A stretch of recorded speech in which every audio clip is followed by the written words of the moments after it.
కర్నూలు జిల్లా వెల్దుర్తికి చెందినటువంటి సురేష్, అదేవిధంగా పుష్పవతి, వీళ్ళ దంపతుల కుమార్తె పునర్విక. పూర్తి పేరు పునర్విక శ్రీ. ఆ పాపకి, చిన్న పాపకి జన్యు సంబంధిత వ్యాధితో బాధపడుతుంది.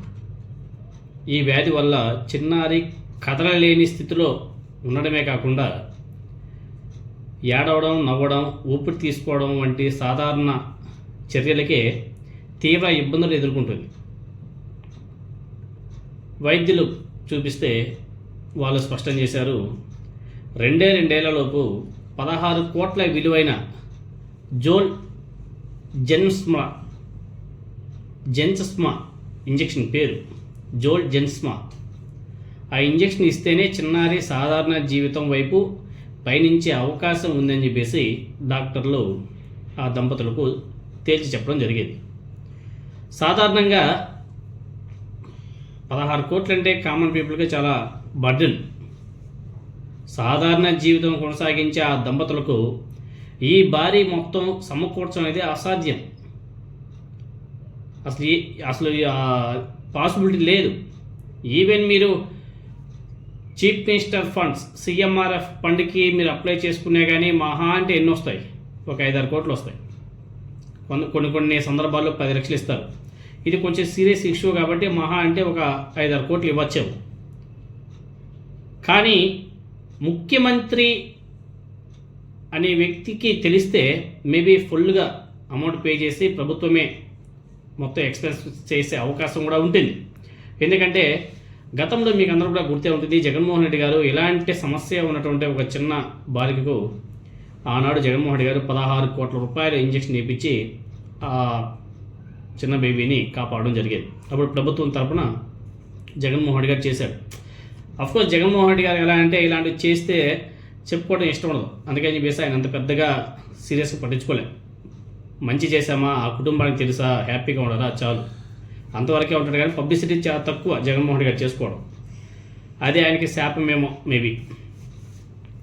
డిసెంబర్ 2025 తన కుమార్తెను కాపాడాలని భావోద్వేగపూర్వకంగా ప్రజలను అభ్యర్థించారు ఆ దంపతులు.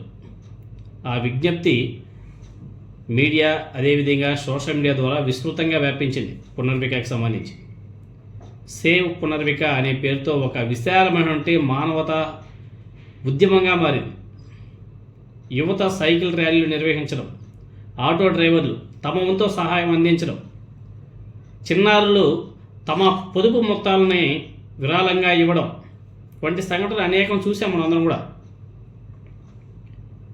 దయాగుణాన్ని చూసాం కల్లారా.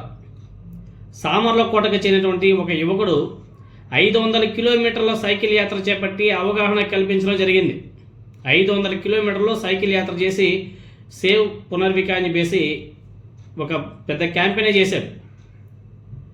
ఈ సమిష్టి కృషితో కేవలం 3 నెలల్లోనే దాదాపు 10 కోట్ల రూపాయల పైగానే సేకరించారు.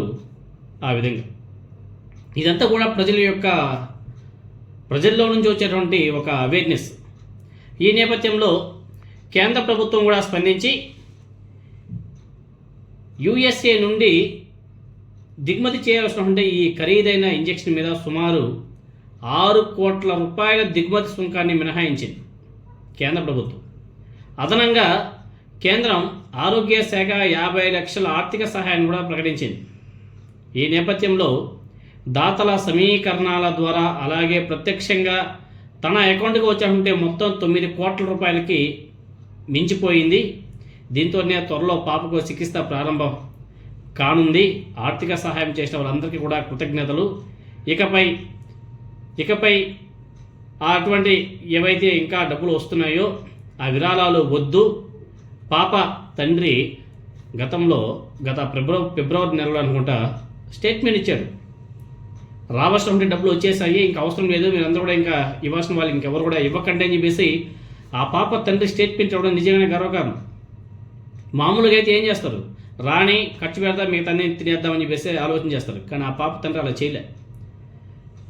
తదనంతరం సేకరించినటువంటి నిధులతో ఇంజెక్షన్ తెప్పించి హైదరాబాద్ బంజారాహిల్స్లోని రెయిన్బో ఆసుపత్రిలో డాక్టర్ రమేష్, డాక్టర్ గారి పేరు రమేష్, ఆయన పర్యవేక్షణలో పునర్వి శ్రీకి విజయవంతంగా ఇంజెక్షన్ కూడా అందించారు. ఇంజెక్షన్ అనంతరం చిన్నారి ప్రస్తుతం వైద్యుల పర్యవేక్షణలో ఉంది. మరికొన్ని రోజులు చికిత్స కొనసాగబోతుంది. అయితే మంత్రి నారా లోకేష్ గారు సైతం పాప వైద్యానికి సహాయం అందించారని సోషల్ మీడియాలో ప్రచారం జరుగుతున్నా దీని మీద స్పష్టత లేదు. నారా లోకేష్ గారు స్వయంగా తన సొంత డబ్బుల్ని ఇవ్వలేదు. తెలుగుదేశం పార్టీ తరపు నుంచి కూడా ₹1 ఇవ్వలేదు. అది ఏదైతే 5-6 కోట్ల రూపాయలు ఇచ్చారా లేదా ఇచ్చారనేసి చెప్పుకుంటున్నారు. ఆ 5-6 కోట్ల రూపాయలు కూడా సీఎం రిలీఫ్ ఫండ్ నుంచి మాత్రమే ఇచ్చినట్టు తెలుస్తుంది. నారా లోకేష్ గారు, చంద్రబాబు నాయుడు గారు, పవన్ కళ్యాణ్ గారు వాళ్ళ సొంత నిధుల నుంచి వాళ్ళ సొంత డబ్బుల్ని ఇవ్వలేదు. ఈ ఘటన సమాజంలో మానవతా భావం, సమిష్టి సహకారం మరియు సాంకేతిక వైద్య పురోగతులు ఇవన్నీ కలిసి వస్తే అసాధ్యమైనది కూడా సాధ్యమవుతుందనే విషయాన్ని చాలా స్పష్టంగా చాటింది ఈ పునర్వి శ్రీ ఘటన. ఇదే తరహాలో గతంలో కూడా ఇదే అరుదైన వ్యాధితో బాధపడుతున్నటువంటి చిన్నారులకు జగన్మోహన్ రెడ్డి గారి ప్రభుత్వం సహాయం అందించిన ఉదాహరణలు కూడా ఉన్నాయి. తూర్పుగోదావరి జిల్లా నిడదవోలుకి చెందినటువంటి డయానా శాంతి అనే చిన్నారికి కూడా ఇదే వ్యాధి సోకితే ఆమె చికిత్స కోసం అవసరమైన 16 కోట్లను అప్పటి జగన్మోహన్ రెడ్డి గారి ప్రభుత్వం మంజూరు చేసింది. అదనంగా ఆ కుటుంబానికి ప్రభుత్వ ఉద్యోగం మరియు నెలవారీ ₹5,000 పెన్షన్ కూడా అందించడం జరిగింది. అది ఇంకా పెద్ద మానవతా దృక్పథం. కానీ ఆనాడు వైసీపీ వాళ్ళు చెప్పుకోలేదు. ఈనాడు చూస్తున్నాం కొన్ని సోషల్ మీడియాలో నారా లోకేష్ గారే మొత్తం ఫండ్స్ ఇచ్చినట్టు, ఇంకా ఆయన వల్లే ఆ పాప బతికినట్లు తెగ హడావుడి చేస్తున్నారు. మామూలు గుడి గారు ఇంకా ఆయన వెళ్ళి ఏదో పరామర్శించినట్టు కాడు, వెరీ గుడ్, కానీ ఆయనే ఇచ్చి ఆయనే కాపాడాడు అనేసి సోషల్ మీడియాలో కొన్ని మీడియా ఛానల్స్లో బీభత్సంగా వార్తలు వస్తున్నాయి.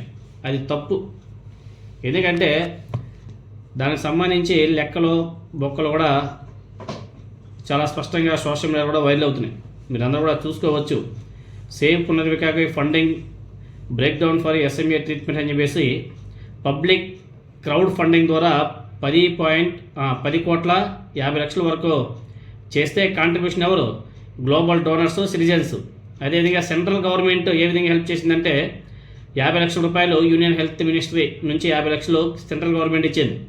స్టేట్ గవర్నమెంట్ అంటే ఆంధ్రప్రదేశ్ కూటమి ప్రభుత్వం ఏ విధంగా ఇచ్చిందంటే ఏపీ గవర్నమెంట్ మినిస్టర్స్ ఎయిడ్ అంటే CMRF నిధుల నుంచి కూటమి ప్రభుత్వం ₹6 కోట్ల ఇచ్చినట్టుగా తెలుస్తుంది. అంతేగాని ఎక్కడ కానీ నారా లోకేష్ గారు, తెలుగుదేశం పార్టీ, ఇంకో పార్టీ, ఏ పార్టీ వాళ్ళు కూడా సొంతంగా డబ్బులు ఇచ్చింది కాదు. CMRF నుంచి ఆ డబ్బులను కూడా ₹6 కోట్ల డబ్బులు ఇచ్చినట్టుగా తెలుస్తుంది. చూడండి, ఆ ప్రభుత్వానికి ఈ ప్రభుత్వానికి వ్యత్యాసం చూడండి. సేమ్ ఒకే రాష్ట్రంలోనే జరిగినటువంటి ఇన్సిడెంట్. గతంలో సేమ్ ఇన్సిడెంట్ జరిగితే జగన్మోహన్ రెడ్డి గారి ప్రభుత్వం ఆయన సీఎంగా ఉన్నప్పుడు మొత్తం గవర్నమెంటే భరించింది. వాళ్ళకి ఒక ఉద్యోగం ఇచ్చారు, తర్వాత పెన్షన్ కూడా మంజూరు చేశారు.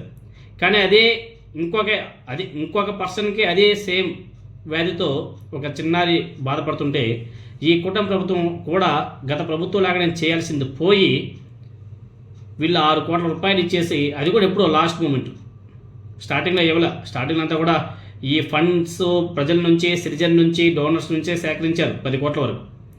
తర్వాత మిగతా అమౌంట్ ఎప్పుడో లాస్ట్ వాళ్ళు ప్రకటించినట్టుగా ఉంది కూటమి ప్రభుత్వం. యాక్చువల్గా ఇటువంటి కండిషన్ని ప్రభుత్వాలే టేకప్ చేసి మొత్తం ఖర్చు కూడా వాళ్ళే పే చేసి ఉండాలి, వాళ్ళే బేర్ చేసి ఉండాలి. రికవర్ అయ్యే వరకు ప్రభుత్వమే రెస్పాన్సిబిలిటీగా తీసుకొని చేసి ఉండాలి. కానీ ఈ కూటమి ప్రభుత్వం అలా చేయకుండా CMRF నుంచి ఒక 5-6 కోట్లు ఇచ్చేసి చేతులు దులుపుకోవడం జరిగింది. మొత్తం క్లియర్ అయిపోయిన తర్వాత ఇప్పుడు మా ఘనతే అని చెప్పేసి చెప్పుకునే స్థాయికి ఆ social media, Telugu Desam party social media కూడా ఆ రేంజ్లో తీసుకెళ్తున్నారు. కానీ ఇది ఎంతవరకు సమంజసం అనేది ప్రజలకందరికీ తెలుసు. ఎలా సేవ్ అయింది, ఎలా వాళ్ళు మనీ క్రౌడ్ ఫండింగ్ చేశారో అది ప్రతి ఒక్కరికి తెలిసిందే. అది ఏ విధంగా వైరల్ అయిందో మీకు అందరికీ కూడా తెలుసు.